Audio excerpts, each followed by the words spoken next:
porque hoje nós temos uma entrevista muito importante. O ressuscitado e os discípulos de Emaús. Nosso convidado de hoje é o professor Lino Rampazzo. Vamos recebê-lo aqui na nossa sala. Bom dia, professor. Bom dia, Seja Dani. muito bem-vindo. Muito obrigado. Que bom. Que alegria tê-lo aqui, viu, professor Obrigado. Lino Rampazzo? Exatamente. Bom dia, muito bem-vindo, dia. muito querido, muito amigo nosso, conhecido de todos, especialmente porque o professor Lino Rampazzo, ele é doutor em teologia pela Pontifícia Universidade Lateranense. Que maravilha! E quer compartilhar conosco, né, professor, esse estudo, essa teologia. E quando nós vivenciamos esse tempo pascal, nós temos assim, Jesus que vai aparecendo aos seus, o ressuscitado. E todos vão fazendo uma experiência com ele e a gente quer que você faça exatamente essa experiência com a força do ressuscitado. E num desses episódios, que até nós vamos celebrar na liturgia desse próximo domingo, terceiro domingo da Páscoa, é o bonita passagem dos discípulos de Emaús. A gente queria que o senhor conversasse um pouco, contasse para nós como é que foi, como é que a gente pode entender toda essa aparição de Jesus aos seus, nesse caminho, e que a gente sinta essa força também na nossa vida. Este texto se encontra no Evangelho de São Lucas e é interessante ressaltar que é a primeira aparição de Jesus ressuscitado. No texto de Lucas aparece aos 2 discípulos de Emaús. Porque se a gente ler no começo do capítulo 24, onde encontramos este relato, percebemos que as mulheres, Maria Madalena, Joana, Maria mãe de Tiago e outras mulheres, vão para o túmulo e lá 2 homens de vestes brancas anunciam o ressuscitado. Mas não é Jesus que aparece, são esses 2 homens. Interessante. Daí elas vão contar para os discípulos: estas mulheres são loucas, não acreditam. E nós temos, logo depois, 2 discípulos, só sabemos o nome de um dos 2, Cleofas, que estão voltando provavelmente para casa. Eles tinham ido na festa da Páscoa o dia anterior. Aliás, lendo o Evangelho de João, percebemos aquele sábado era muito importante, era uma grande festa. Aliás, os judeus não celebravam a festa da Páscoa no sábado, numa segunda, celebrava no dia da lua cheia. Bonito. E aquele ano aconteceu que a lua cheia foi de sábado. Jesus morre na terça-feira, sábado é o dia da festa, e tem estes romeiros que vão para a festa da Páscoa em Jerusalém. E depois volta para casa, uma volta muito triste, diante da morte de Jesus. E eles também tinham recebido a informação das mulheres que tinha ido no túmulo, encontrado o túmulo vazio, mas ele não estava. Então, eles continuavam desanimados e, no fundo, ficando na mesma postura dos outros 11 apóstolos. Estas mulheres são loucas, o que estavam contando. Havia uma dúvida em tudo isso aí. Mas o que aconteceu? O que está tendo? Aliás, o único fato na história. E daí, eles voltam provavelmente na casa deles, Emaús, uma distância de uns 11 quilômetros de Jerusalém para esta cidade. E andam muito desanimados. E lá Jesus aparece. É interessante nisso ver a pedagogia de Jesus. Porque, primeiro, não se apresenta como ressuscitado. Segundo lugar, ele entra na problemática deles. Aliás, isso me faz pensar nesta metodologia que, especialmente a partir do documento de Puebla, os bispos aplicam: ver, julgar, agir. Então, ver qual é a situação. Então, Jesus diz: o que vocês estão falando? E ele caminha com eles, né, Ele professor? caminha com eles e pergunta qual é o problema deles. Interessante. Segundo, julgar. Quando nós pegamos até os textos da CNBB, da campanha da fraternidade, sim, quando vem a segunda etapa, julgar, diz o que diz a palavra de Deus. E aqui nós percebemos que Jesus pega a palavra de Deus. Agora, aqui temos a Bíblia, que tem Antigo e Novo Testamento. O Antigo faz parte da palavra de Deus para nós. E Jesus mostra muito claramente, neste capítulo 24, a primeira parte, o encontro com os discípulos de Emaús. E a segunda parte, os discípulos de Emaús voltam para Jerusalém E Jesus aparece a eles e aos 11 que estavam lá. E aos 11 volta a dar uma outra catequese, tomando como texto base o Antigo Testamento. Moisés, os profetas já anunciaram o plano de Deus, que a salvação teria acontecido através do sofrimento. Ou seja, são as escrituras que se cumprem, como você estava dizendo. E terceiro, sereis minhas testemunhas, o agir. Bonito. Estes três momentos. Interessante, aliás, uma das perspectivas de São Lucas ressalta muito a cidade de Jerusalém. O Evangelho de Lucas começa em Jerusalém, termina em Jerusalém. Começa em Jerusalém com o sacerdote Zacarias, que está no templo, e recebe o anúncio que a esposa dele já tinha passado a menopausa, mesmo assim teria ficado grávida.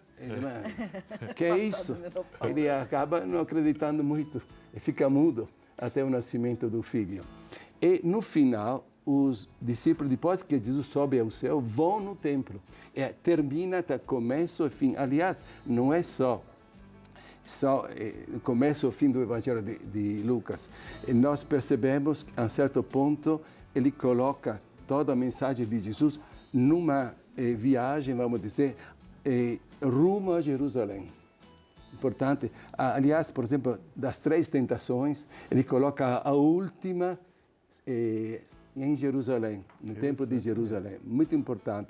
E a continuação dele, o livro dos Atos dos Apóstolos, já no primeiro capítulo, vocês serão minha testemunha a partir de Jerusalém, até os confins da terra. E os confins da terra nós iremos ver o último capítulo do livro dos Atos dos Apóstolos. Temos o apóstolo Paulo preso em Roma. Então chegou, no limite, aliás, na capital do Império Romano, e lá ele estava numa espécie de prisão domiciliar, mas podia receber pessoas, e recebendo pessoas ele anunciou o Evangelho. Ao ponto de partida de Jerusalém. Aliás, o discípulo de Emaús, voltamos a eles. Eles tinham ido em romaria para Jerusalém e agora estão voltando para casa, desanimados. E quando Jesus se manifesta para eles, eles voltam para Jerusalém. Portanto, também, como o evangelista Lucas ressalta a cidade onde aconteceu a salvação. É muito bonito, né, Dani? A gente pensar e a gente entendendo a palavra de Deus, esse episódio e contextualizando na nossa vida. Quer dizer, olha, ser peregrino é uma característica de todos nós. A nossa vida é um constante caminhar, nós fazemos procissão, romaria de lá, daqui, dentro da nossa casa, para o nosso trabalho, para a comunidade, para a Aparecida. E são experiências de encontro de fé, porque o ressuscitado queria exatamente iluminar a vida deles, Exato. a caminhada deles e dizer, olha, vocês serão as minhas testemunhas. Esse reino, essa palavra, essa esperança tem que ser revelada a todos, né, professor? É um testemunho aos poucos. Começa em Jerusalém, na Judeia, na Samaria e até os confins do mundo. Olha. Aos poucos. E eu brinco com os meus alunos do curso de teologia, quando digo, olha, Jesus nos mandou estudar as línguas.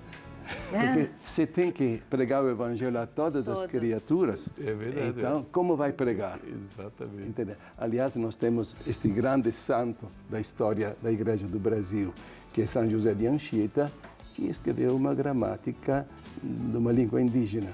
Então, olha o que significa ser missionário. É entrar na cultura das pessoas. Aliás, o documento de Santo Domingo, da Conferência Episcopal da América Latina, de 1992, fala muito da importância da cultura. Importante mesmo. Aprender a linguagem do outro, Exatamente. O universo do outro, para a gente conseguir traduzir, transformar essa palavra no que o outro pode compreender, né? Interessante que o texto, o prólogo de São João, quando diz que o verbo se fez carne e nós traduzimos veio habitar no meio de nós. O texto grego não diz veio habitar, diz veio colocar as suas tendas no meio de nós. Como que está inserido na cultura daquele povo. Muito bonito. E pensar também, professor Lino, nesse episódio ainda do... Nós estamos aqui, gente, hoje no programa Bênção da Manhã, fazendo essa nossa caminhada que vai iluminando os nossos passos, porque o ressuscitado também se revela a nós. Você tem que perceber. É o que a gente professa. O Senhor esteja convosco, Ele está no meio de nós. É isso aí, é a fé. E é por causa da fé, é pela fé na ressurreição que nós proclamamos Jesus Cristo ontem, hoje e sempre. Aleluia. Então nós estamos aqui hoje conversando com o nosso querido professor Lino Rampazzo, que está dando uma aula de Bíblia para nós. Isso é muito bom. O nosso querido arcebispo aqui, professor Lino, Dom Orlando Brandes, ele diz, é Bíblia na mão, exatamente o que nós estamos fazendo aqui, para estudar no coração, para a gente internalizar, meditar, encharcar o coração dessa palavra, e aí o pé vai na missão.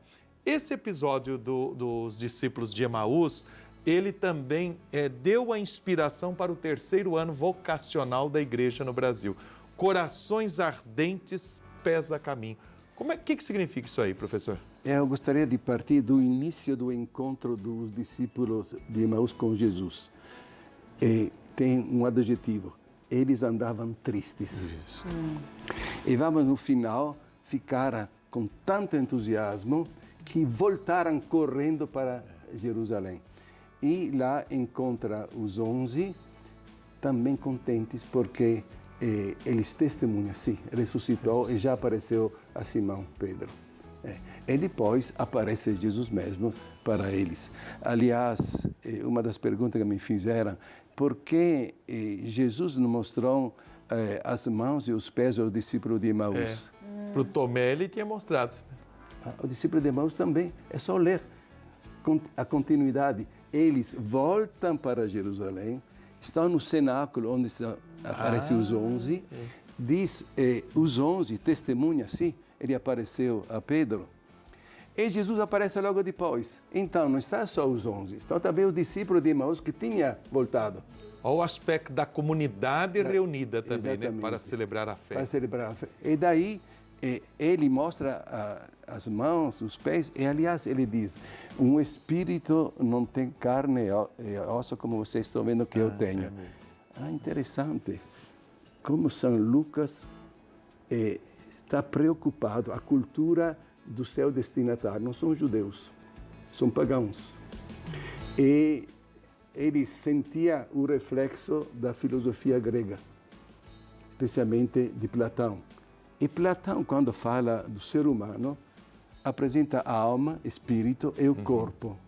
Agora, se a gente pega os textos do Antigo Testamento, quando usa a palavra espírito, não é no sentido de alma espiritual separada ou condenada a ficar no corpo. A palavra espírito, para a mentalidade judaica, indica todo o ser humano que recebe a vida de Deus e entrega para ele no dia da morte. Então é o homem inteiro. Só que Lucas escreve para pagãos, que tem essa mentalidade da cultura grega. Então ele traduz considerando o que significa a palavra espírito para este de cultura grega. E diz, o espírito não tem carne e osso como vocês estão vendo que eu tenho. Mas se ele tivesse falado para judeus, então a palavra espírito indica todo o homem, não apenas a alma. Aí também fala exatamente aquilo que a gente falou no começo, né? Falar a linguagem do povo. Professor, obrigada. Por hoje estar falando a linguagem desse povo que está acompanhando a gente. Para a gente compreender, né, irmão, na palavra de Deus, o sentido das coisas. Para a gente poder viver melhor também a nossa espiritualidade, né? E para você, Dani, que é mulher, é uma alegria. Porque as mulheres não são loucas. Não são loucas? Fora consideradas loucas, elas que anunciaram. Exatamente. Elas que anunciaram. Não são fofoqueiras, né, professor? Não somos fofoqueiras. E, aliás, acreditaram nos anjos que Deus tinha mandado, anunciando a ressurreição de Jesus. Mas foram consideradas loucas. Olha só, eu tô falando isso pro senhor, porque tem as nossas amigas do Bênção da Manhã, as mulheres que estão no climatério, na menopausa, já passaram disso, estão na idade avançada, estão escutando o senhor dizendo isso, que não são loucas. Cada fase da vida é importante. Cada fase tem sua loucura. E o importante é que cada fase a gente possa se encontrar com Jesus, né, professor? Isso é mais importante. Ele vai iluminando a nossa vida, ele vai fazendo a gente vencer os medos, né? Esses discípulos de Emaús, não, olha, eu estou com vocês. E me marca muito, sabe, professor? O texto, quando ali os discípulos de Emaús então vão dizer, escuta, não estava ardendo o nosso coração? Exatamente. Quando ele nos falava das Escrituras. Das Escrituras. Não, olha, nós não reconhecemos o Senhor no partido. Gente, isso é muito bonito, isso é para dar esperança, isso é para dar gosto da gente ser um católico, um cristão pascal, de fato, que testemunha Jesus Cristo, porque ama a sua palavra e porque acredita nisso que é o centro da nossa vida, da nossa fé, né, professor? Maravilha. Então, me deixe terminar com a citação de um teólogo, aliás, tinha sido nomeado cardeal pelo Papa, não chegou a tomar posse. O senhor vai ser nomeado cardeal pelo Papa, viu? Estou vendo isso, professor. Von Balthasar, o título de um dos livros dele, O Todo no Fragmento. O todo é toda a história da humanidade que encontra a sua expressão nesse fragmento de 3 dias que vão da morte e da ressurreição. Então, estes 3 dias são o momento do maior ato de amor da história da humanidade. E Jesus tem este grande ato de amor, e neste ato de amor nós encontramos a salvação. Então, voltamos à importância da Semana Santa, a importância do domingo, a importância da sexta-feira. É o centro da nossa... É sempre nos Atos dos Apóstolos. Qual é o tema dos sermões de Pedro e de Paulo? Sintetizando, Jesus Cristo morreu e ressuscitou para a nossa salvação. Que beleza. Professor, muito obrigada. Tá. Muito bom. Foi riquíssima a sua presença. Pedagógica. Pedagógica. Foi um todo. Foi um todo. Fomos um fragmento no meio de um todo. Fomos, sem dúvida. Todo num tempo curto, mas... Tempo curto, mas muito importante. Todo. Agora,